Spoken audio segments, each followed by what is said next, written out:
제 주제가 초중등 소프트웨어 교육의 평가 요소 개발이라고 되어 있는데, 사실은 오늘 말씀드릴 내용은 이제 컴퓨테이션 띵킹 CT라는 것의 평가 방법에 대한 다양한 방법론에 대한 탐색 정도입니다. 사실 이것을 바탕으로 해서 앞으로 이제 소프트웨어 교육이나 AI 교육에서 무엇을 평가할 것인가에 대한 것은 제가 아직 연구를 진행하지는 못했고 우리 모두의 또 연구 과제가 아닐까 이렇게 생각을 합니다. 그래서 오늘 말씀드릴 부분은 이제 새롭다기보다는 아마 여기 계신 많은 분들께서 다 알고 계실 만한 평가 방법을 전체적인 리뷰를 하면서 저희가 알고 있었던 내용들에 대해서 조금 정리하는 시간이 되지 않을까라는 생각을 해봅니다.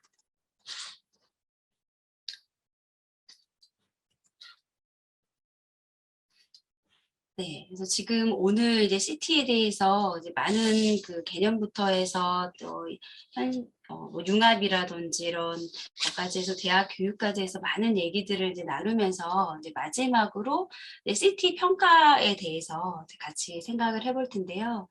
CT 평가를 이야기를 하면서 평가라는 게 사실 굉장히 어려운 주제인데 CT 평가와 관련된 이슈들을 제가 한번 쭉 적어봤습니다.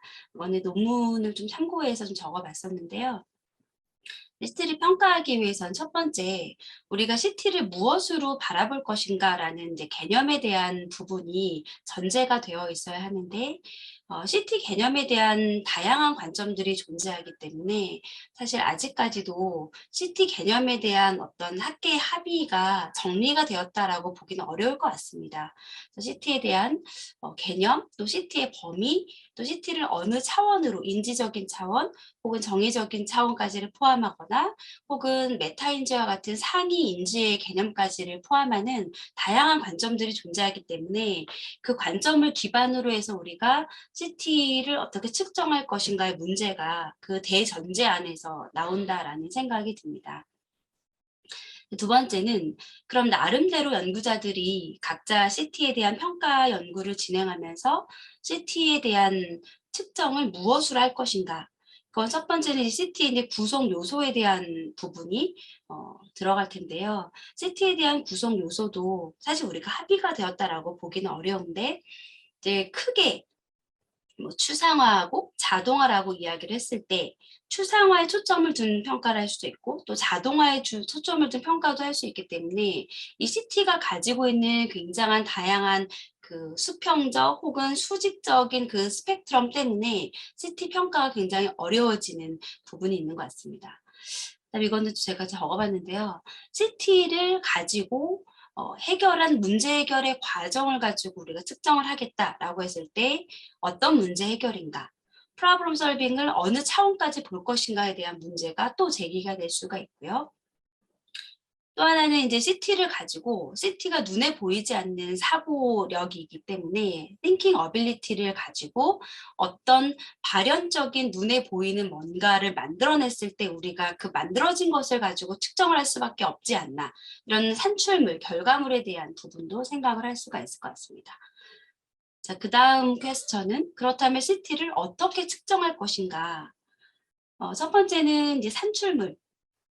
CT 자체를 우리가 이제 측정을 하는 것은 굉장히 어렵기 때문에 사실 CT가 그 심리학자들이 생각하는 창의적인 문제 해결력하고 또 어떤 차이가 있을까 막 이런 것부터가 사실 우리의 그런 그 근본적인 여러 연구들도 또 진행이 돼야 될 것 같은데요. 산출물을 가지고 평가를 한다라고 했을 때 그럼 그 산출물은 어떤 프로젝트 형태 혹은 프로그램 형태로 나타나게 되는데 그것을 또 어떻게 측정할 것인가.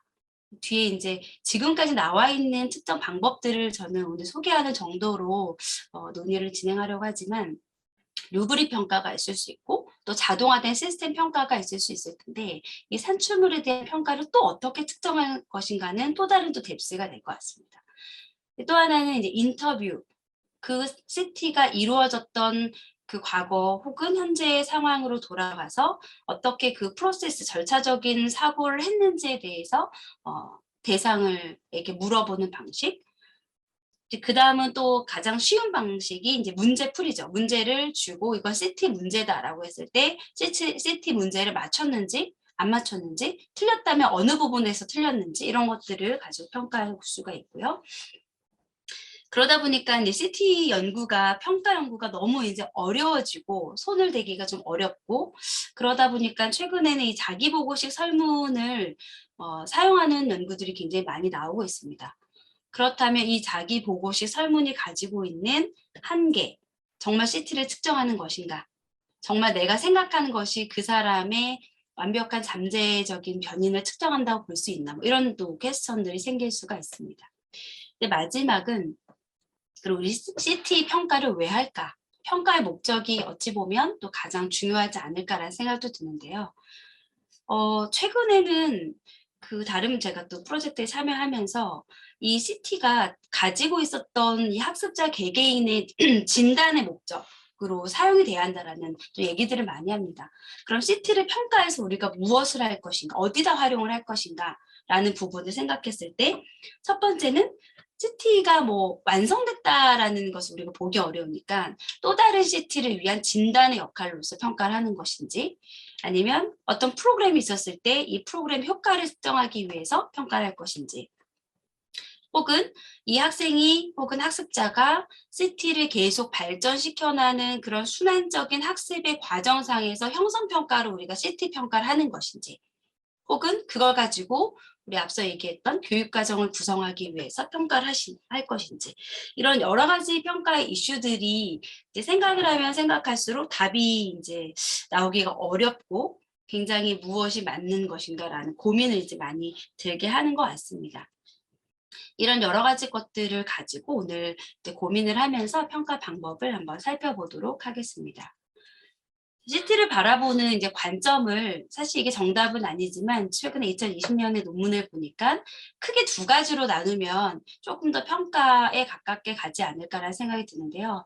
첫 번째는 프로그래밍이라든지 컴퓨팅을 할 때 필요한 사고력, 그러면 프로그래밍과 컴퓨팅 개념과 관련된 사고력으로 좀 정보 교과로 국한을 지을 수가 있을 것 같고 근데 조금 더 이것을 그것도 문제 해결이지만 구체적인 영역 지식이라든지 이제 문제 해결에 좀 초점을 맞춘다면은 조금 더 다른 구성 요소를 가질 수 있지 않을까 이런 그 논문들이 이제 나오고 있습니다.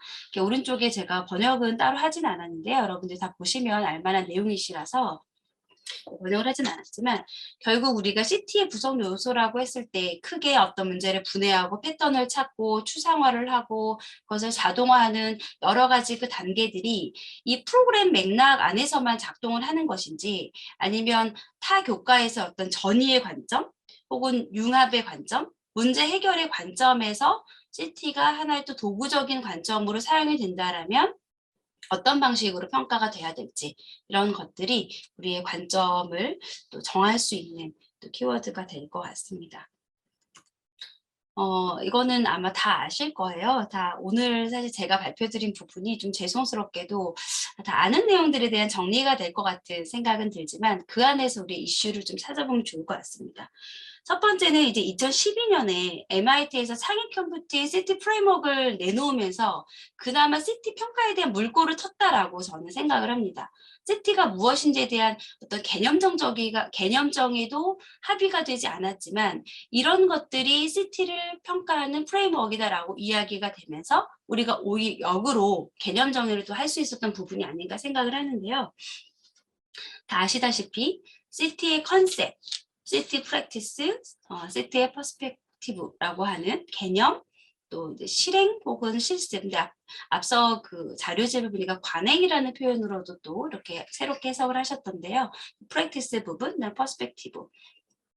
이것을 이제 세 개를 나눴어요. 나누면서 이제 CT의 컨셉은 순차라든지 반복 병렬화 다 아시는 내용이지만 이벤트 선택 제어 데이터 그리고 CT 프랙티스라는 것은 CT가 실제로 발현이 되는 그런 그 과정상에서 우리가 쉽게 말하면 과정 지식 같은 거라고 저는 이해를 하는데요. 실험하고 반복하고 테스트하고 디버깅하고 재사용하고 재구성하고 추상화하고 모듈을 하는 거. 그리고 CT의 관점이라는 것은 표현하고 연결하고 질문하기 이렇게 이제 프레임워크를 제시하면서 우리가 이제 CT 평가에 대해서 약간 눈을 뜨게 되는 이제 그런 계기가 되었다라고 생각이 듭니다. 이제 이게 나온 지가 10년이 됐습니다. 10년이 이제 지난 동안에 저도 정답을 갖고 있지 못하고 여러 가지 시행착오만 거치고 있는 건 아닐까라는 생각이 들면서 이런 CT라는 것이 결국은 요소들로 나눠지는 것인가? 라는 좀 퀘스천을 갖게 됩니다. 이것들을 요소로 나눴을 때 평가의 입장에서는 장점도 있지만 결국 이것이 총체적으로 평가가 돼야 되는 그런 부분은 또 우리가 놓치고 있는 건 아닌가 이런 또 생각을 하게 되는데요. 특히 이제 CT 퍼스펙티브 같은 경우는 표현하고 연결하고 질문을 하는데 이게 기존에 우리가 교육학에서 이야기했었던 탐구라는 부분 혹은 정의적인 부분 뭐 학습 동기라든지 내가 질문하고 호기심 갖고 이런 부분하고 어떤 부분이 다를까? 그럼 이것은 정의적 영역에 가까운가 인지적 영역에 가까운가 이런 고민도 사실 좀 이제 드는 것 같습니다. 그래서 이런 물론 10년 전에 나왔지만 아직도 파워풀한 이 세 가지 CT 프레임워크를 보면서 평가에 대해서도 우리가 좀 새로운 체계를 만들어야 되지 않을까라는 이제 생각을 하게 되고요. 여기 있는 연구자분들이 아마 같이 또 우리가 작업을 하면서 발전시킬 것 같은 생각이 드는데요. 이런 CT 프레임을 가지고 MIT에서 만들었었던 이제 평가 방법은 아시다시피 이제 세 가지를 이야기를 했었습니다. 이제 이것을 보여드리는 이유는 저 2011년에 저 개인적으로는 이 프레임워크가 이제 나오면서 2014년에 이 프레임워크를 발견을 했었는데요. 이 각각의 것을 하나하나 해보려고 많은 시도들을 했었습니다. 그래서 오늘은 제가 했었던 시도들 그리고 그것에 대한 어떤 나름대로의 평가에 대한 어떤 성찰을 좀 드리려고 합니다.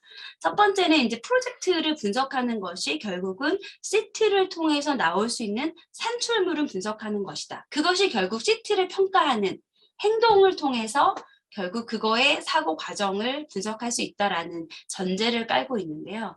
프로젝트 분석 같은 경우는 이미 MIT에서도 개념 평가는 가능하지만 정말 그게 어떠한 과정에서 했는지에 대한 그 실습의 과정, 또 프로그래밍을 짜는 과정에 대해서는 알기 어렵다. 결국 결과평가라는 거죠. 그리고 CT에 대한 관점, 이것을 만들면서 어떻게 만들어 내가 갖는가라는 것은 사실 내 머릿속에서 일어난 일이기 때문에 이 실습과 실천, 관점에 대한 평가는 산출물의 결과 평가만 가지고는 어렵다라는 이야기를 합니다. 그럼에도 불구하고 프로젝트 평가가 파워풀한 이유는 CT 개념이 확실하게 들어가는지를 파악할 수 있기 때문에 아직도 유용하다라고 생각은 듭니다.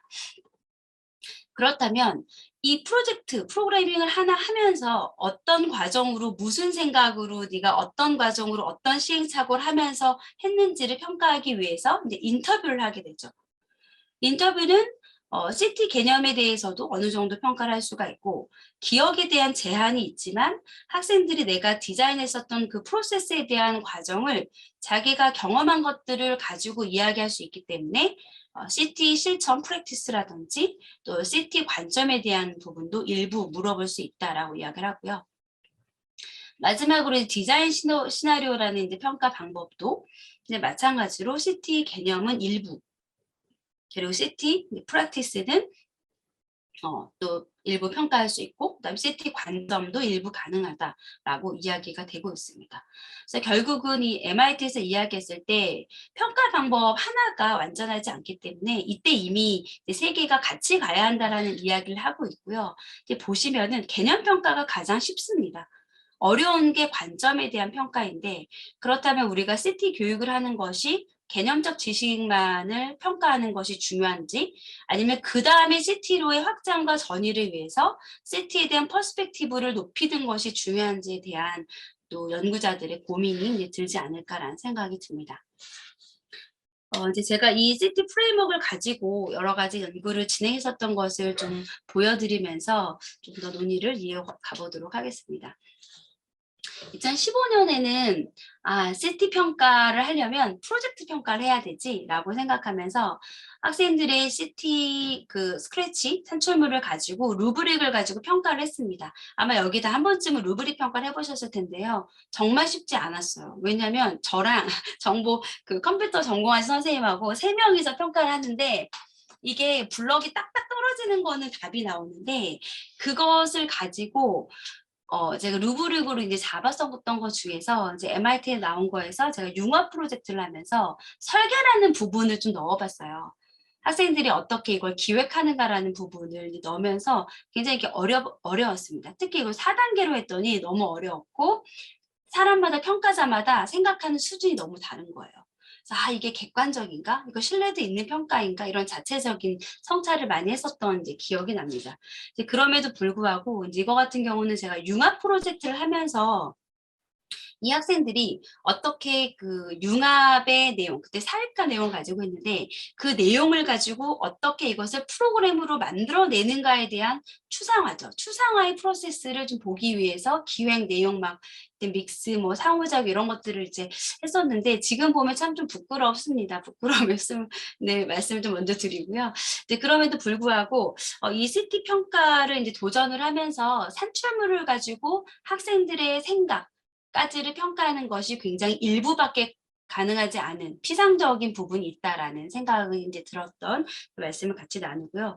그렇다면 조금 더 객관적인 평가를 하고 싶었어요. 그래서 그 다음에 이제 산출물을 가지고 시도를 했던 게 이제 닥터 스크래치를 발견하면서 정말 기뻤습니다. 저 혼자 연구자가 어떤 산출물을 루브릭으로 평가한다는 것이 이제 스스로 객관성이나 신뢰도에 대한 부분에 어떤 좀 어려움들이 있었는데 어쨌거나 이거는 딱 넣으면 스크래치 코드를 넣으면 점수가 딱 나오는 거예요. 그래서 굉장히 기쁜 마음으로 이 닥터 스크래치를 가지고 스크래치 프로젝트의 자동화 평가를 했습니다.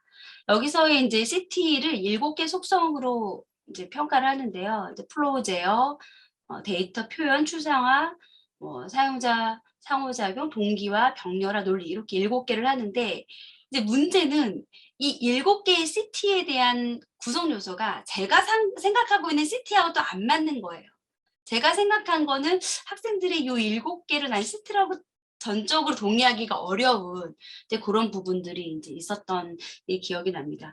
이제 그럼에도 불구하고 이제 학생들 거 이제 넣어봤어요. 그러면 각각의 구성 요소들을 3점 척도로 해요. 3점, 2점, 1점으로 하고 전체 레벨이 21점 만점에서 이제 스코어가 나오면서 전체 이 학생의 CT의 수준이 베이직인지 디벨롭인지 아니면 마스터인지가 이제 나옵니다. 이제 그걸 가지고 제가 6학년 학생들이 만든 179개 프로젝트를 가지고 나름대로 어떤 게 학생들에게 부족할까? 이때 제가 닥터 스크래치를 가지고 CT 평가했을 때 목적은 저는 좀 분명했어요. 학생들에게 그 다음에 또 다른 교육 과정을 변화하는 데 목적을 두고 어떤 게 애들이 못하지? 그래서 이 부족한 부분을 봤더니 굉장히 재밌게 좀 비슷비슷한데요. 3점 만점에서 로직이 굉장히 낮더라고요. 평균적으로 봤을 때. 그래서 로직이 이 닥터 스크래치에서 어떻게 평가하냐 보면은 1점은 if만 사용했을 때, 2점은 if하고 else를 사용했을 때 이렇게 되어 있어요.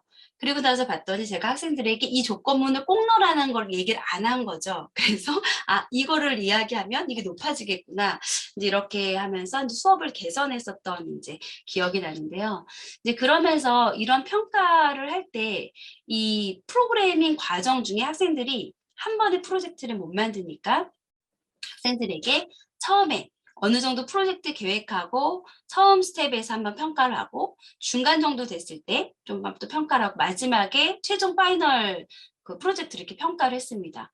그래서 학생들이 스코어가 이렇게 올라간 것을 보실 수가 있는데 그러면서 이제 이 로직 부분은 사실 이 이제 중간에 평가를 했더니 0.65여서 로직을 좀 넣어봐. 이렇게 이제 조건문 넣어봐. 이렇게 해서 이제 향상을 좀 이제 시킨 거였거든요. 그래서 프로그래밍 과정 중에 이제 평가를 하면서 결국 학생들에게 중간중간에 피드백을 줄 수 있었습니다. 그래서 CT를 우리가 평가하는 목적이 결과를 딱 놓기 위한 거 혹은 너는 이게 역량이야.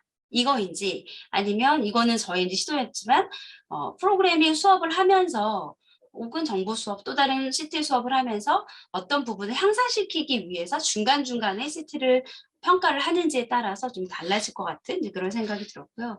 이거는 이제 프로젝트를 애니메이션 만드는 프로젝트하고 게임을 만드는 프로젝트에서 이제 닥터 스크래치를 넣어봤더니 애니메이션 만드는 이제 프로젝트는 아무래도 닥터 스크래치에서 이야기해서 각각의 구성 요소들이 게임보다는 조금 더 낮은 걸 볼 수가 있었습니다.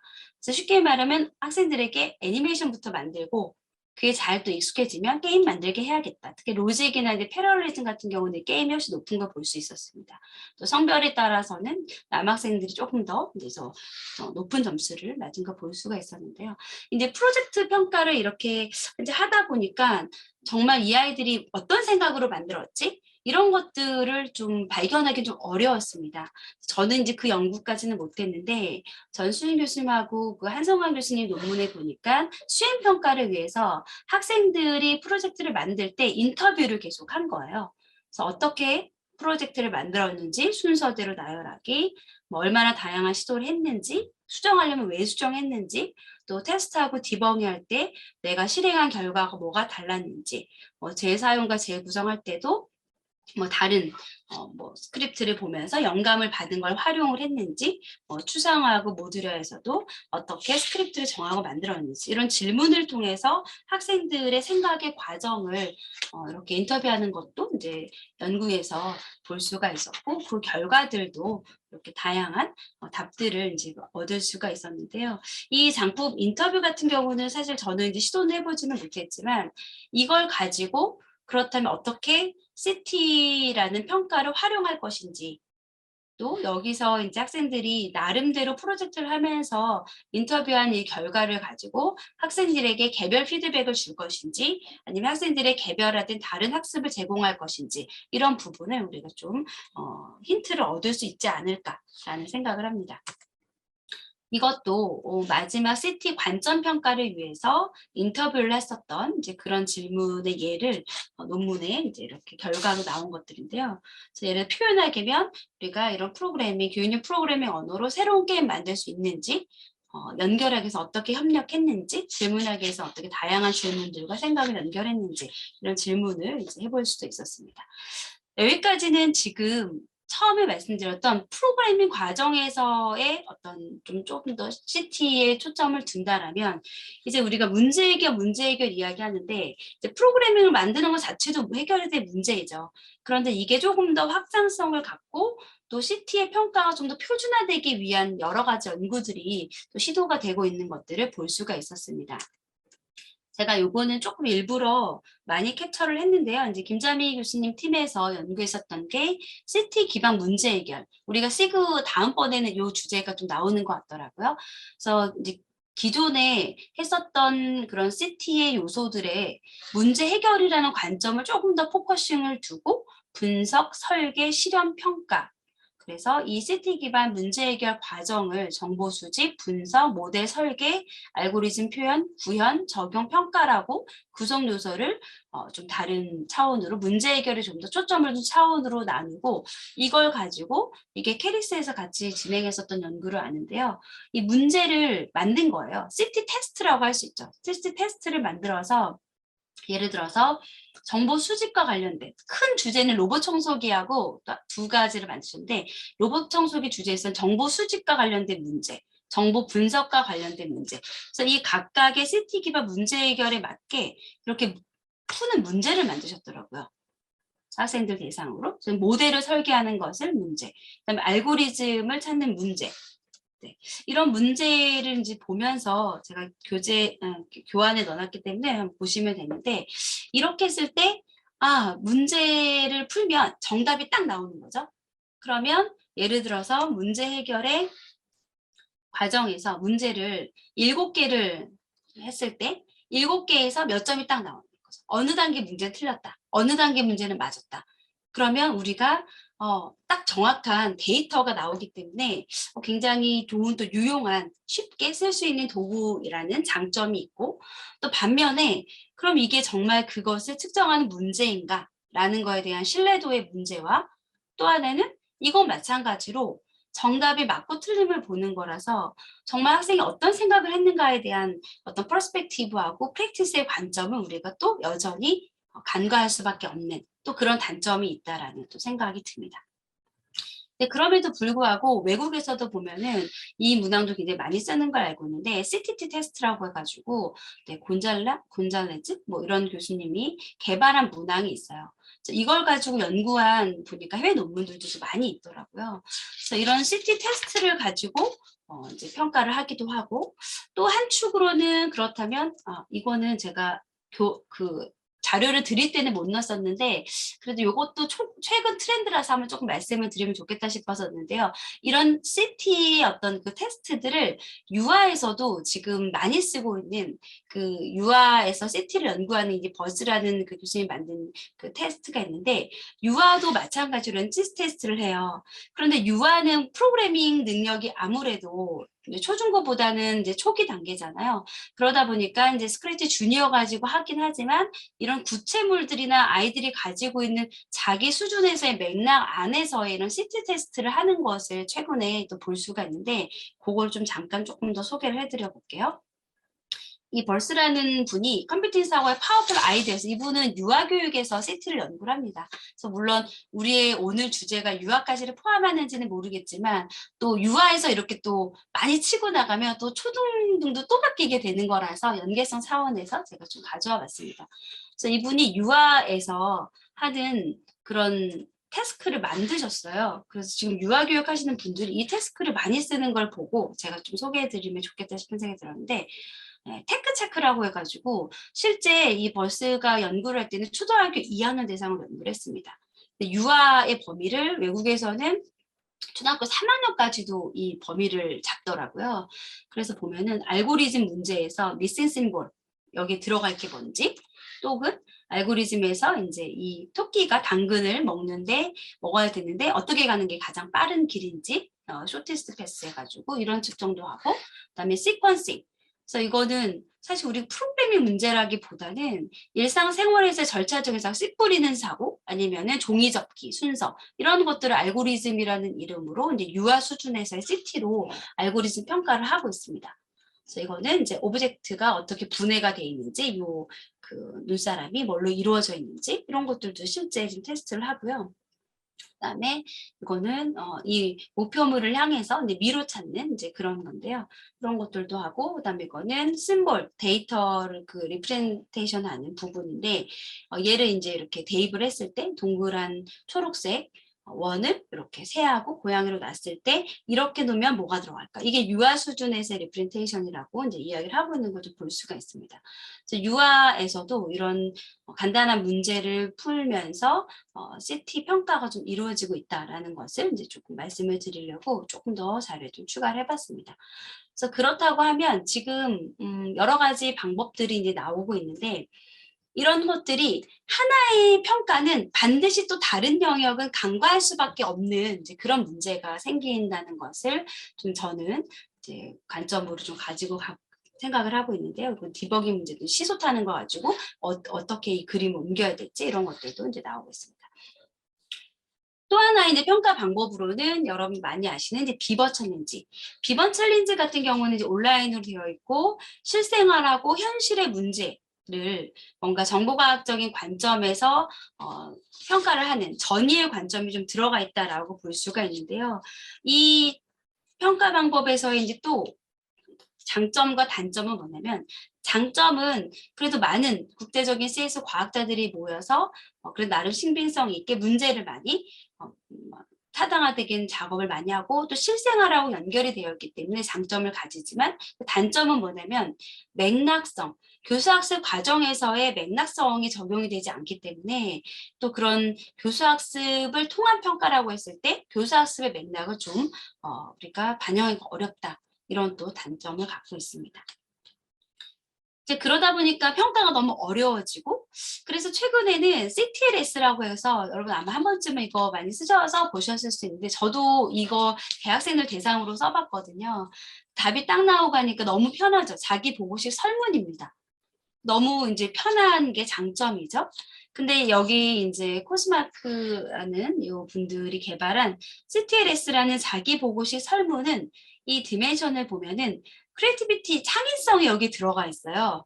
그럼 나는 이 창의성 여기 세트에 넣을 것인가? 뭐 이런 또 관점이 알고리즘적인 사고, 콜라보레이션, 크리에이티브 띵킹, 프로블럼 솔빙이 들어가 있는데 저는 이 중에서 그래서 알고리즘 사고하고 크리에이티브 띵킹이랑 프로블럼 솔빙만 뽑아가지고 그 대학 교양 교육에서 이렇게 번역을 해서 문제를 이제 자기 보고식 설문이죠.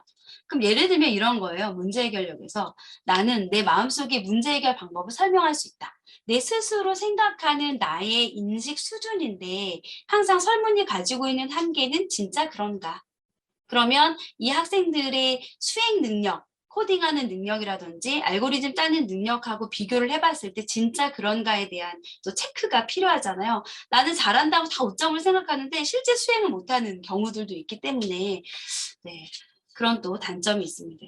근데 그럼에도 불구하고 자기식 보고식 설문은 연구자 입장에서 너무 편한 거예요. 연구해서 이게 CT라고 또 타당도가 검증이 됐다라고 하니까 그렇지만 이걸 실제 CT라고 할 수 있을까? 어디까지가 CT일까? 이런 또 고민이 되는 거죠.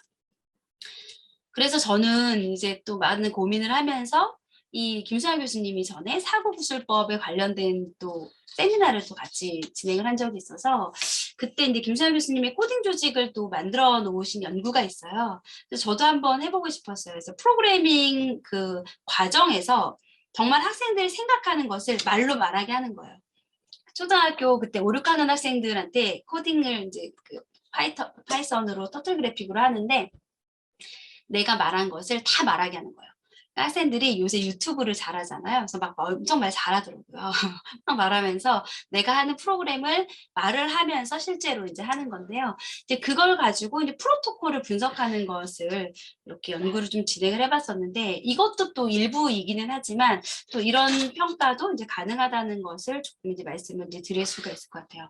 학생들이 분석과 명세화 작업에서는 지금 터틀 그래프를 가지고 터틀한테 그림을 그릴 건데요. 터틀의 이름을 지어줘야 되니까 뭐 이러면서 하게 얘기를 해요. 알고리즘은 예를 들어서 별을 그리는데 한 5번 정도 반복해야 되니까 지금 뭐 턴 라이트 90도로 한다면 자 90도로 돈다는 얘긴데요. 뭐 이러면서 이렇게 유튜브 하듯이 이야기를 하는데 이걸 가지고 저희가 사고 구술법 이 코딩 조직을 가지고 분석을 했어요. 그래서 그걸 다시 정량화 시켜서 조금 정보과학 창의적 성향이 높은 애들이 어떤 게 많이 나오는가 이런 것들을 이제 분석을 했습니다. 그래서 아무래도 알고리즘 개발하는 부분이 좀 하위 수준 애들 많았고 좀 잘하는 내가 창의적으로 잘할 수 있다라고 생각하는 학생들은 오히려 구현하는 부분이라든지 또 관리 부분도 좀 많이 나타난 것을 볼 수가 있었는데요.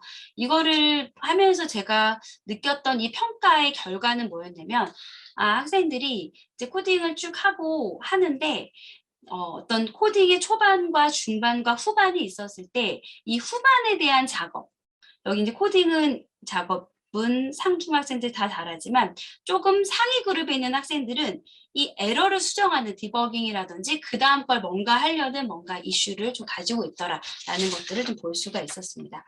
시간이 조금 지났는데 거의 다 끝나갑니다. 그래서 이런 그 사고 구술법까지를 이제 평가를 시도하고 다양한 평가에 대한 연구들을 찾아보면서 이제 결국은 저의 결론은 이렇습니다. 결국 평가라는 것이 상호 보완적이어야 된다. 왜냐하면 하나의 평가 도구나 방법만으로는 하나의 영역밖에 관점밖에 평가를 하지 못하기 때문에 그런 생각이 들면서 이 곤잘레스라는 이분이 한 연구에 따르면은 평가 도구별로 상관 분석을 했어요. 179명 스페인 학생들 대상으로 GP 시험, 비버 챌린지, 닥터 스크래치 간에 상관을 해봤더니 GP라고 닥터 스크래치하고 유의한 상관이 있더라. 비버 챌린지하고 일부 문항이 GP 시험과 상관이 있더라. 이것은 어떤 의미냐면 이제 상관의 수치를 보면 제가 그건 안 실었는데 되게 낮아요. 유의하긴 한데 막 0.0, 0.3 이내거든요. 그러면 상관은 당연히 있겠죠. 당연히 CT 검사 도구니까 상관이 있는데 각각이 가지고 있는 그 고유의 평가 영역들이 존재한다라는 오버랩되는 부분도 있지만 그런 부분이 있기 때문에 결국 상호 보완적인 관점에서 이제 평가가 돼야 된다. 국내 연구에서는 노재 이정민 교수님이 지필 비버 챌린지, 자기 보고 이 세 개의 설문 세 개의 평가 방법 간에도 상관을 또 연구를 하기도 했었습니다. 그래서 이런 것들을 보면서 상호 보완적인 관점에서 평가 도구가 활용이 돼야 되겠다라는 생각을 하고 좀 제안을 드려보고요. 이제 또 하나는 지금까지 이게 다 인지적인 관점입니다. 그럼 CT 연구자들이 인지적인 관점만 볼 것이냐 아니면 정의적인 관점까지로 확대할 것이냐가 이제 또 논의의 대상이 될 것 같은데요. 논의를 모르겠어요. 이제 우리 그룹 안에서 할 수 있을 것 같긴 한데 이제 CT 교육을 한다라고 했을 때 학생들의 어떤 정의적인 부분까지도 우리가 이제 포함을 할 수밖에 없지 않나라는 또 생각을 해봅니다. 요거 이제 방금 아까 말씀드렸던 부분이고요. 그래서 블룸 텍사노미 가지고도 집필 평가는 기억하기나 이해하기 수준, 비버 챌린지는 적용하고 분석하는 수준, 또 수행을 한 직접 프로젝트 같은 경우는 평가하고 만들어내는 창조하기까지 관련이 된다라는 연구들도 있었습니다.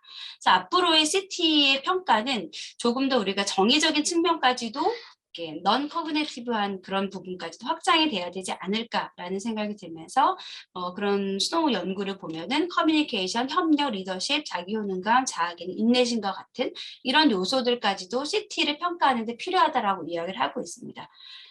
그래서 저도 그 김사연 교수님과 같이 전에 한번 그 소프트웨어 교육 평가에 관련된 연구를 하면서 인지적인 거 플러스 정의적인 거, 그래서 가치라든지 태도, 특히 컴퓨팅 사고의 효능감, 그다음 흥미 이런 부분들까지를 앞으로 좀 확장하면 좋겠다라는 또 연구를 진행한 적이 있었는데요. 그래서 앞으로 이런 CT 교육에서 인지적인 것은 여러 가지 평가 도구를 믹스해서 쓰고 정의적인 것에 대한 평가 지표까지도 우리가 고민을 해야 될 시점이 아닐까라는 생각이 들면서 마지막으로 우리가 CT 평가를 왜 할까라는 것에 대한 근본적인 질문을 저 스스로도 계속 확인을 하게 되는 것 같습니다. 첫 번째는 CT 평가를 한다라고 했을 때 이 교육적인 맥락이 어떤 교육적인 맥락상에서 교수학습의 연계성과는 어떤 관계 속에서 평가를 할 것인가? 두 번째로 CT의 어떤 구성 요소를 특정할 건가? 평가 도구는 무엇인가? 또 그 평가 도구가 얼마나 신뢰롭고 타당성 있는가 이런 것들에 대한 우리가 근본적인 질문을 확인하면서 앞으로 CD 평가 연구가 더 활발하게 이루어졌으면 또 좋겠고 저도 또 해볼 예정입니다. 네, 조금 길어져서 죄송합니다. 여기까지 발표를 드리도록 하겠습니다. 네, 감사합니다. 네, 감사합니다. CT 평가와 관련된 실제 개발하시고 적용하시고 연구한 사례들 저도 오랜만에 닥터 스크래치 오랜만에 보는 것 같고요. 보면서 예전 생각도 좀 나기도 하고 이러한 것들이 실제로 많이 이루어졌구나라는 생각도 들었습니다.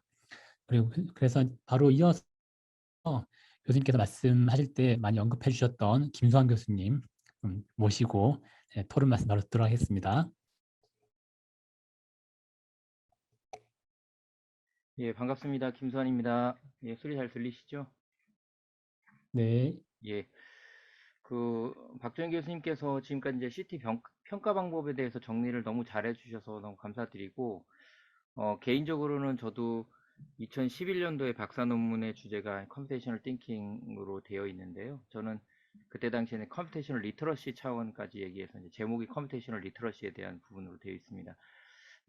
뭐 시간이 많이 지났기 때문에, 제가, 작성한 토론 원고를 보면서 간단하게 좀 설명을 드리도록 하겠습니다.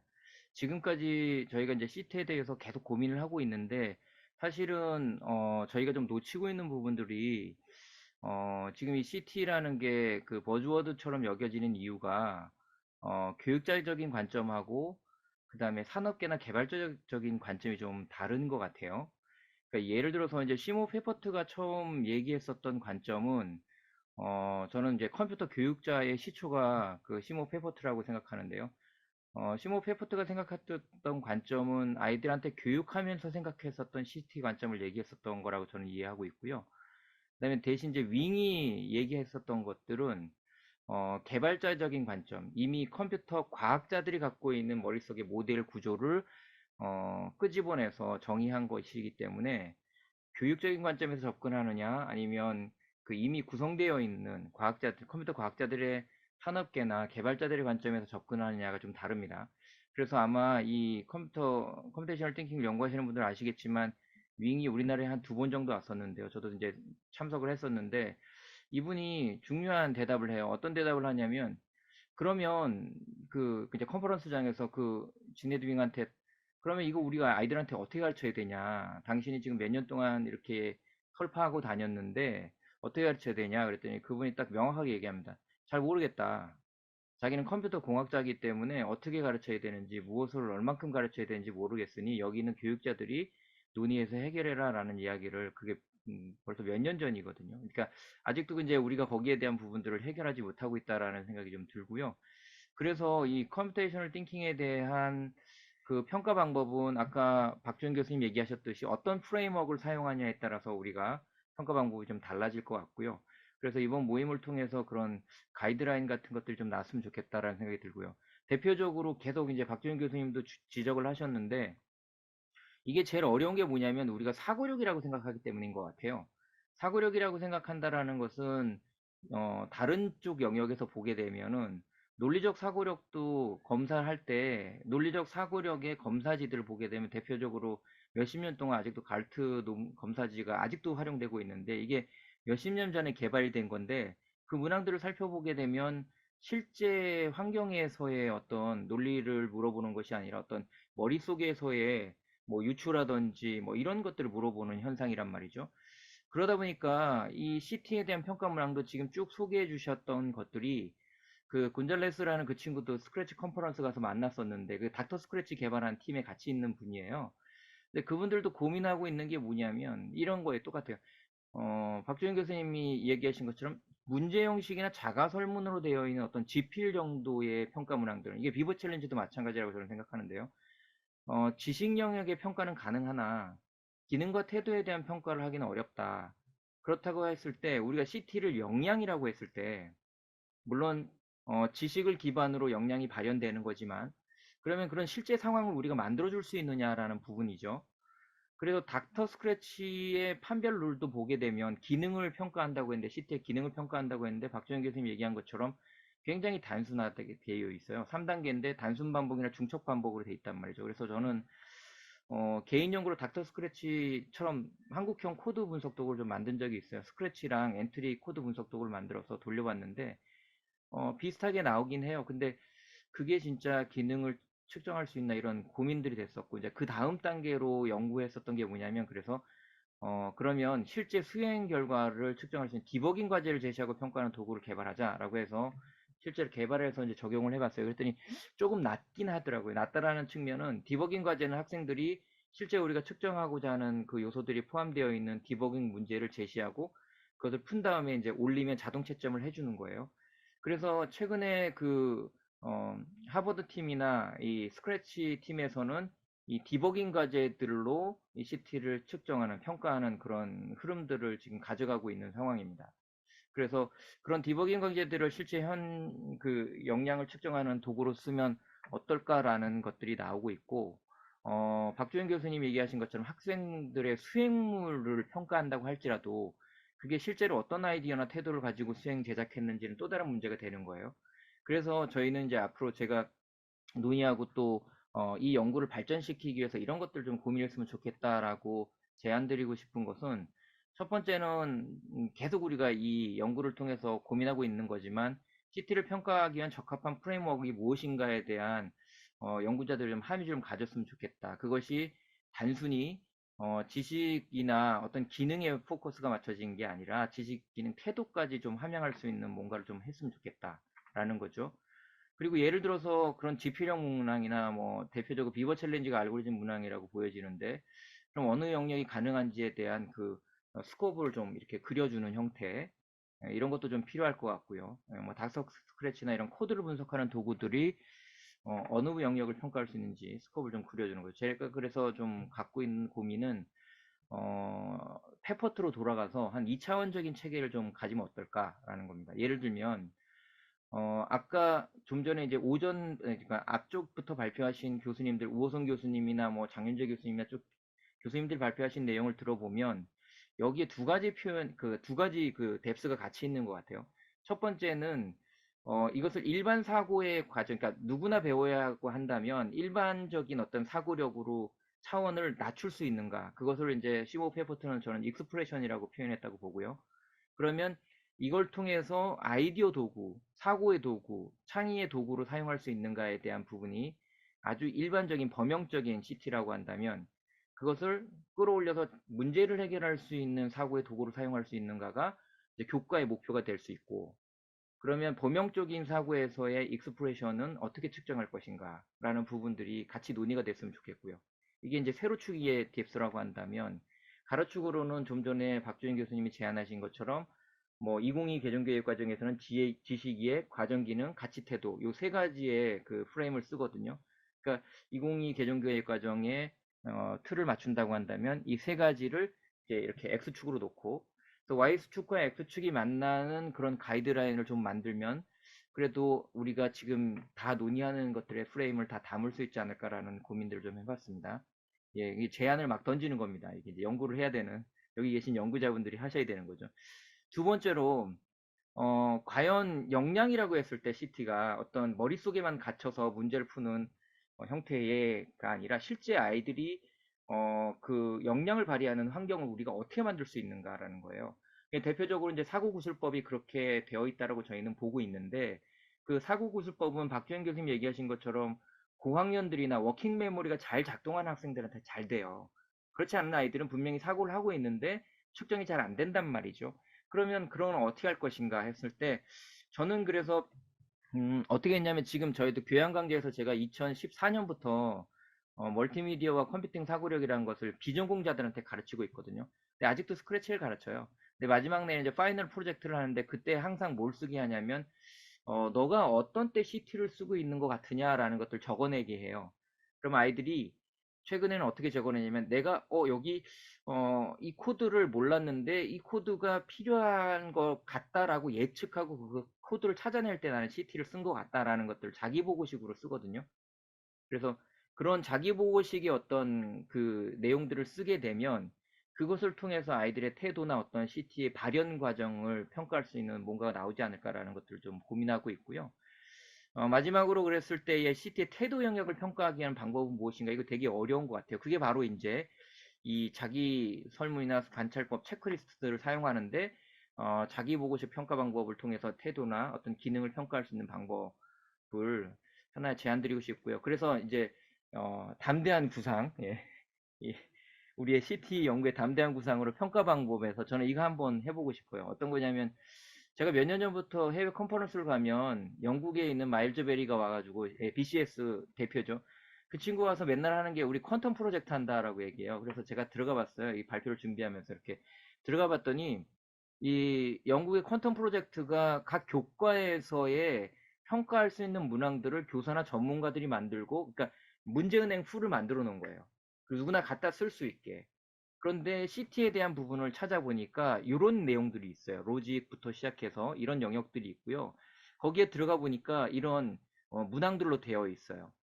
그래서 예를 들면 뭐 낫으로 표현할 수 없는 그런 추상화시킬 수 있는 행위가 없는 행위가 뭐냐라는 이런 질문 되게 좋은 것 같아요. 그래서 우리의 행동 중에서 어떤 로직을 적용하지 못하는 또는 반복을 적용하지 못하는 그런 것들이 뭐냐라는데, 좀 좋았던 거는 이런 단순히 체크를 해서 우리가 사지선다형으로 되어 있는 게 아니고요. 밑에다가 이걸 쓰게 합니다. 너는 왜 그렇게 생각했니라는 걸 쓰게 해요. 그러니까 사지선다를 고른 다음에 밑에다가 내가 그렇게 그 답을 고른 이유들을 쓰게 하더라고요. 그래서 이 부분 너무 좋았던 것 같아요. 그러니까 지금 담대한 구상으로 여기 있는 한국에 있는 우리 CT를 연구하는 연구자들이 이런 그 CT를 평가할 수 있는 문제은행 시스템을 구축하기를 촉구합니다. 제안드립니다. 그래서 이런 문제은행 시스템을 만들어 놓고, 물론 프레임이 있어야 되겠죠. 그래서 같이 사용할 수 있도록 만들어주면 어떨까? 그러면 현장의 선생님들도 너무 좋을 것 같고, 연구하는 연구자들도 굉장히 좋은 그런 연구의 하나의 툴을 가질 수 있지 않을까라고 생각합니다. 앞서서 계속 말씀을 드려서 그냥 우리가 다시 재정립해야 될 시기에 왔다. 벌써 10년, 20년 지났으니까. 그렇지만 그 전에 뭐 윙이나 다른 학자들이 얘기한 것에서 하나 더 다시 베이직으로 돌아가서 교육자적인 관점에서의 CT를 좀 우리가 다시 정립했으면 좋겠다라는 말씀을 드리면서 제 토론을 마치도록 하겠습니다. 감사합니다. 네, 감사합니다. 저희가 같이 해야 될 과제에 대한 말씀도 감사드리고, 시모 페퍼트 교수님이라든지 우리가 처음으로 돌아간다라는 이야기, 또 아마 앞으로 이 포럼에서 계속해서 논의를 하지 않을까 생각합니다. 네. 자, 그럼 마지막으로 넘어가서 마지막 토론으로 마대성 교수님, 광주의대 마대성 교수님 부탁드리겠습니다.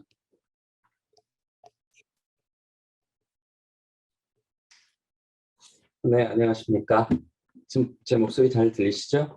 네. 네네. 자, 저는 이제 오늘 마지막 토론자인데요. 방금 우리 발표자, 우리 박정 교수님하고 김수환 교수님 발표를 들으면서, 이 CT에 대한 이 평가에 대한 그 고민들을 굉장히 많이 하셨다. 이런 생각들을 좀 해봤습니다.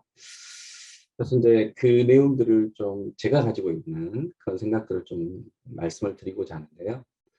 방금 전에 우리 김수환 교수님도 잠깐 그 얘기를 하셨는데요. 지금 우리가 말하고 있는 이 CT, 컴퓨팅 사고력이라고 하는 것도 결국은 인간이 가지고 있는 어떤 사고력을 측정한다는 건데요. 기존에 보면 뭐 독해력, 문해력 또는 창의성, 영재성 뭐 이런 것을 평가한다라고 하는 많은 노력들이 있는데 실제로 그러면 그런 창의성이라고 하는 것을 명확하게 정의를 하고 이게 바로 창의성을 평가하는 어떤 기준이야 라고 이야기하는 것들이 과연 있는가? 여기에 저는 굉장히 퀘스천을 좀 가질 수밖에 없고요. 그래서 이제 근본으로 좀 돌아가서 원래 컴퓨팅 사고를 이제 주장한 사람들은 이제 대표적으로 이 두 사람을 이야기할 수 있는 거겠죠. 그래서 이 두 사람이 맨 처음에 이야기했던 컴퓨테이셔널 띵킹은 아래 써놓은 것처럼 컴퓨터 과학자처럼 생각하는 능력이다 라고 이야기를 했죠. 그 뒤로 이제 많은 사람들이 이 컴퓨테이셔널 띵킹에 대해서 다시 재정의를 하려고 했고 또 뭐 그 미국 컴퓨터 교사 협회라든가 구글이라든가 또는 우리나라에서도 그럼 컴퓨테이셔널 띵킹에 대한 어떤 요소는 뭐가 있느냐라고 해서 아까 앞서 말씀해 주신 박준 교수님 말씀해 주신 여러 가지의 이 컴퓨팅 사고의 요소들을 찾아서 이게 바로 컴퓨팅 사고의 하나의 요소다.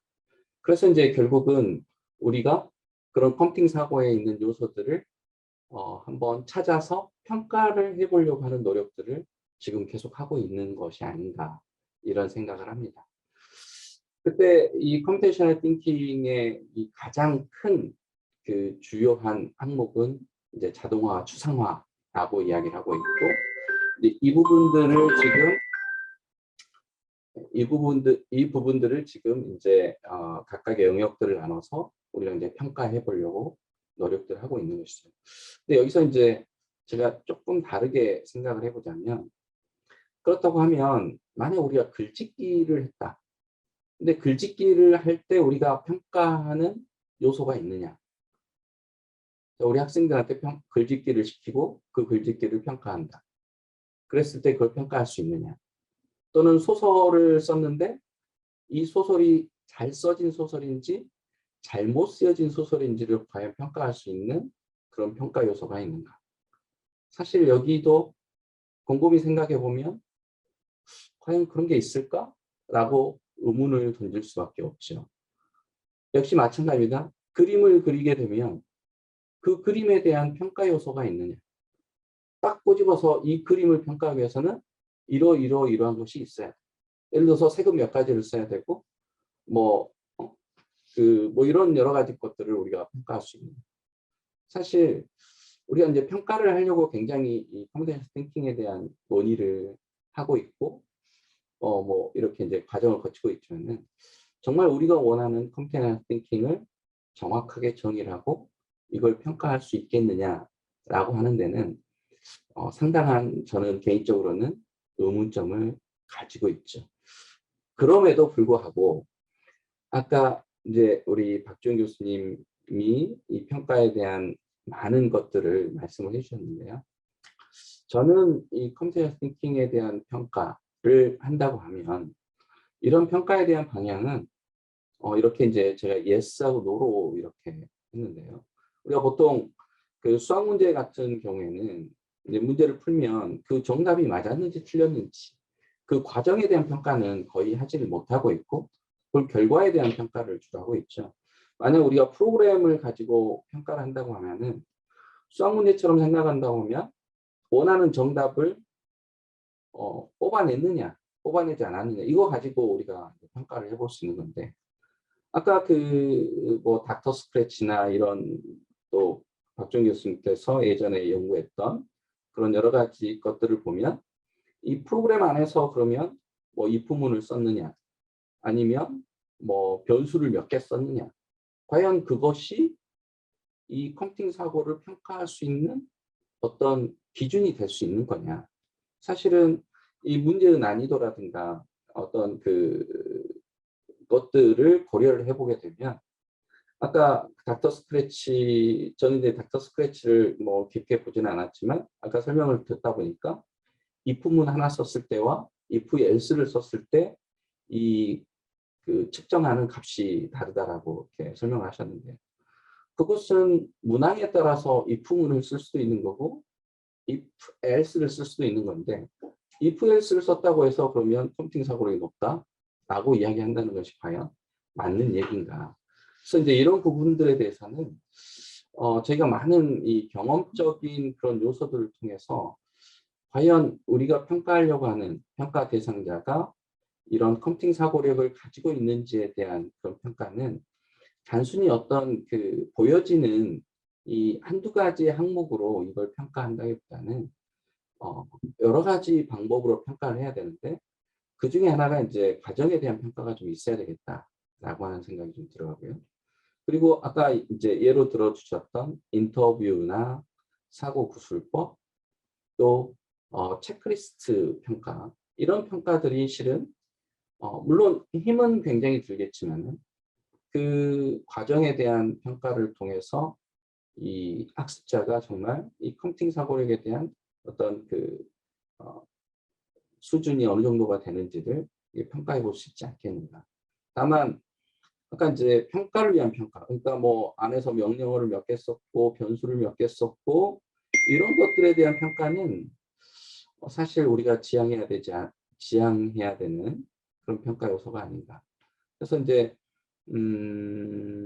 저 같은 경우는 컴퓨팅 사고를 평가한다기보다는 지금 대학에서 프로그래밍 수업이나 이런 거 하게 되면은 평가를 할 때 프로그램 하나하나 단위를 가지고 평가하지는 않고 이 한 학기 동안 아이들이 제출한 그 산출물들을 가지고 그 전체를 가지고 평가를 하거든요. 그래서 따로 시험을 보지 않고, 그러니까 시험을 본다고 하는 것은 결국은 뭐 지식적인 능력을 이제 평가할 수밖에 없고, 또 어떤 알고리즘을 평가한다고 하더라도 그 순간에 그 알고리즘을 얼마나 누가 빠르게 그 알고리즘을 찾아서 이게 써내느냐. 어찌 보면 그 알고리즘조차도 요즘은 외워가지고 써버리는 이제 그런 부분들이 많이 있어서 요즘 저는 이제 평가 자체를 이게 과정 평가를 주로 이제 대학에서 하고 있거든요. 그래서 우리 CT에 대한 평가에 대한 것을 이제 아까 우리 김성 교수님이 또 토론하시면서 또 제안해 주신 아주 좋은 방법인 것 같아요. 그래서 이제 그런 방법들을 통해서 우리가 이제 평가에 대한 논의들을 계속을 하지만은 정말 이 CT라고 하는 것을 우리가 딱 잘라서 이게 바로 CT야, 또 이게 바로 CT에 대한 어떤 정확한 평가야 라고 과연 정의할 수 있는 날이 과연 올 수 있을까 라고 하는 것에는 약간의 좀 퀘스천을 좀 가지고 있습니다. 뭐 제가 실은 컴퓨터 학자가 CT 평가는 이렇게 해야 돼 라고 이렇게 명확하게 딱 던져야 되는데, 사실 이게 사고력에 대한 평가라서 이 사고력을 과연 평가한다는 것이 우리가 이걸 평가할 수 있다라고 하는 것 자체가 사실 굉장히 어렵다라고 하는 생각이 들어서 좀 명쾌한 결론을 드렸어야 되는데 또 명쾌하지 못한 결론을 드려서 네, 죄송하긴 합니다. 네, 마지막 토론 여기서 마치도록 하겠습니다. 수고하셨습니다. 네, 말씀 감사합니다. 상당히 현실적인 말씀이시고 특히 CT 평가에 대한 방향에 대해서 말씀 주신 부분 저는 상당히 공감이 가는 것 같습니다. 우리가 뭐 당장에 정답을 딱 도출하자 뭐 이런 이야기보다는 앞으로 더 많은 논의를 통해 가지고 하나의 방향을 도출해 보자 정도까지 한번 우리가 같이 나아가면 어떨까라는 생각을 해봅니다. 자, 이렇게 해서 긴 시간 동안의 발표와 토론이 모두 마무리되었습니다. 오늘 발표해 주신 분들도 토론해 주신 분들도 참여해 주신 분들 정말 감사드리고요. 일단 이것으로 첫 번째 세션을 마칠까 합니다. 1차 토론 마칠까 하고 2차 토론에서는 오늘 했던 내용들을 조금 더 깊게 들어간다라고 봐주시면 어떨까 합니다. 자, 1차 토론 마치고 이영석 교수님께 마이크 넘기도록 하겠습니다. 네, 무려 4시간 넘게 장시간 동안 아주 다양한 얘기가 많이 오고 갔습니다. 여러 가지 컴퓨터 과학 전공자, 비전공자, 초중등 정보교육 관점에서 컴퓨팅 사고를 겪었던 관점, 주요 포인트 등이 많이 논의가 됐고, 특히 컴퓨팅 사고를 교육을 위한 것, 평가 도구, 연구 방향 이런 다양한 논의를 발표해 주시고 토론해 주셔서 감사드립니다. 4가지만 정리해 드리고 1차 포럼을 마치려고 합니다. 첫 번째로 향후 일정입니다. 2차 포럼은 10월 28일 금요일 날 똑같이 2시에 열립니다. 온라인이고요. 그 다음에 3차 포럼은 11월 25일 열립니다. 이때는 온라인과 오프라인을 같이 하이브리드 방식으로 진행하려고 합니다. 오프라인 장소는 서울교대를 지금 현재 예상하고 있고요. 온라인으로도 개설을 할 거기 때문에 오프라인 참석이 어려우신 분들은 온라인 하셔도 좋고, 오프라인 오시면 이제 좀 더 깊이 있는 서로 소통이 되지 않을까 그렇게 생각을 합니다. 두 번째로 오늘 발표해 주시거나 토론해 주신 분들은 이번 1차 포럼뿐만이 아니고 2차, 3차에도 좀 와주시면 굉장히 다양한 연구진들의 어떤 의견들을 지금 준비해 놨거든요. 그래서 서로 좀 다른 시각이 될 수도 있지만 서로 다양한 분야의 연구 테마나 이런 것들을 같이 살펴볼 수 있는 좋은 기회가 되지 않을까 싶습니다. 그래서 좀 지속적으로 참여를 좀 부탁드리고 좀 관심을 가져주시길 부탁드리겠습니다. 세 번째로 아까 정보과학회 논문을 말씀드렸는데요. 학술대회가 이제 열립니다. 이때 우리 CT 관련된 지금 여러 가지 얘기 나왔던 것들이 좀 정보과학회 통해서 좀 한 번 더 언급되고 거기서 좀 재생산되면 좋지 않을까 싶습니다. 그래서 12월 20일에서 23일 사이에 제주도 라마다에서 열리는데 이때 이제 CT라든지 컴퓨터 교육, 정보 교육, 요즘에 이제 좀 핫한 AI 교육, 소프트웨어 교육 이런 내용들을 투과하시고 전산 교육 시스템 연구회로 이제 좀 구분해서 제출해 주시면 감사하겠습니다. 그리고 네 번째로 가장 관심이 많으실 지금 현재 발표 내용 공유와 추가 원고 요청건입니다. 아마 오늘 발표 준비하시면서 토론회 발표 준비하시면서 많은 좀 변경이나 수정이 있을 수 있을 거라고 생각을 합니다. 그래서 수정하신 분들은 좀 저희 그 연구팀에서 이렇게 요청을 드리면 좀 자료를 보내주시고요. 그럼 그걸 다시 묶어서 여기 참여하신 분들에게 전체에 다시 공유를 하려고 합니다. 혹시 개인 사정으로 참여를 못 하시더라도 2차, 3차도 계속 그렇게 누적해서 자료를 만들어서 배포해 드리려고 하고요. 예, 그걸 바탕으로 해서 여러 가지 이제 계속 업그레이드 해 나갈 거거든요. 예, 그럴 때 필요한 게 이 발표 자료와 토론 자료 이외에 추가적인 내용들을 더 요청을 드리려고 합니다. 그래서 좀 자료집을 좀 탄탄하게 만들어서 여러 연구자들이 서로 같이 공유할 수 있도록 하려고 하고, 이때 이제 특이한 게 또 하나가 이제 CT에 대한 정의가 지금 오늘 발표 들으면서 그 생각 많이 했습니다. 조금씩 색깔이 조금씩 다르실 수 있다고 보거든요. 그리고 가르쳐 보신 경험에 따라서도 좀 의견이 다르실 수 있습니다. 그래서 이 CT에 대한 정의를 일부러 가이드를 드리지 않고 각자가 협의라든지 광의 의미에서 가장 어떤 게 적절한지, 그 표현이 어떻게 하는 게 좋을지, 그럼 나중에 평가까지 어떻게 생각하는 게 좋을지를 각자 의견을 좀 요청드리면 그거를 공유해 주시면 아마 그게 또 서로에게 도움이 되지 않을까 그런 생각을 합니다. 그래서 이런 4가지 오늘 말씀드리니까 좀 관심 가지고 지속적으로 좀 참여를 부탁드리겠습니다. 네, 혹시 오늘 시간이 벌써 14분이 지났는데 혹시 꼭 하고 싶은 말씀 있으면 얘기를 해주셔도 좋습니다. 네, 개인적으로 한 말씀 좀 드리면 오늘 오신 멤버분들께서 좀 멤버십을 가지고 저희가 이 포럼이 진행된다라고 봐주시면 어떨까 생각합니다. 이영숙 교수님께서 말씀 주신 것처럼 오늘뿐만이 아니라 2차, 3차 모든 포럼에 같이 참석하셔가지고 같이 공부하고 같이 또 이제 이걸 연구 결과물로 낸다라고 생각해 주시면 어떨까 생각해 봅니다. 네, 그리고 저 이영석 교수님 마지막에 말씀 주셨던 것들에 대한 뭐 약간의 부가 설명을 좀 드리면요. 모든 발표자, 토론자, 저희가 그 발표와 토론에 참여해 주시는 분들을 지금 이 전문가 그룹을 만들어 놓고 지금 1차, 2차, 3차에 걸쳐 가지고 포럼을 진행을 하게 되는데요. 발표자나 토론자 분들께 본인이 생각하는 컴퓨팅 사고력에 대한 그런 좀 정의를 추가로 좀 부탁드리겠다라고 하는 의미입니다. 그래서 뭐 어떤 분은 한 문장으로 표현하셔도 좋고 어떤 분은 난 이건 한 문장으로 도저히 표현이 안 돼. 조금 더 난 이렇게 좀 나눠가지고 표현할 거야. 뭐 그러시는 분도 좀 계실 거라고 보는데 나중에 지금 여기에 참여했던 모든 전문가들이 생각하는 컴퓨팅 사고력에 대해서 쭉 나열을 좀 해보고 묶을 수 있는 것도 좀 묶어보고 뭐 그렇게 저희가 CT에 대한 좀 정리를 해보려고 하고요. 현재 시점 아까 말씀드렸듯이 2022년 시점에서의 CT에 대한 저희가 좀 이런 정리된 자료가 나오면 저희 그 정보교육, 뭐 인공지능 교육, 뭐 또는 소프트웨어 교육에 관심 있는 이런 연구자들한테 좀 많은 좀 교육적 또 연구 측면에서의 도움이 좀 되지 않을까 싶습니다. 그리고 오늘 이렇게 그냥 지나치지 말고 저희 김수환 교수님 말씀하셨던 그 좋은 그 제안에 대해서도 저희가 CT에 대한 평가에 관심이 있으신 분들 좀 또 별도의 또 그룹을 형성을 해서 계속 좀 관심을 좀 이어갈 수 있도록 저희 그 연구의 차원에서도 좀 더 좀 관심을 갖고 좀 다음번에 좀 더 진행된 말씀을 좀 드릴 수 있도록 하겠습니다. 네, 감사합니다. 네. 그러면 다음에 또 뵙도록 하고 이상으로 1차 포럼을 모두 마치도록 하겠습니다. 수고 많으셨고 감사합니다. 수고 많았습니다. 감사합니다. 수고하셨습니다. 네, 수고하셨습니다.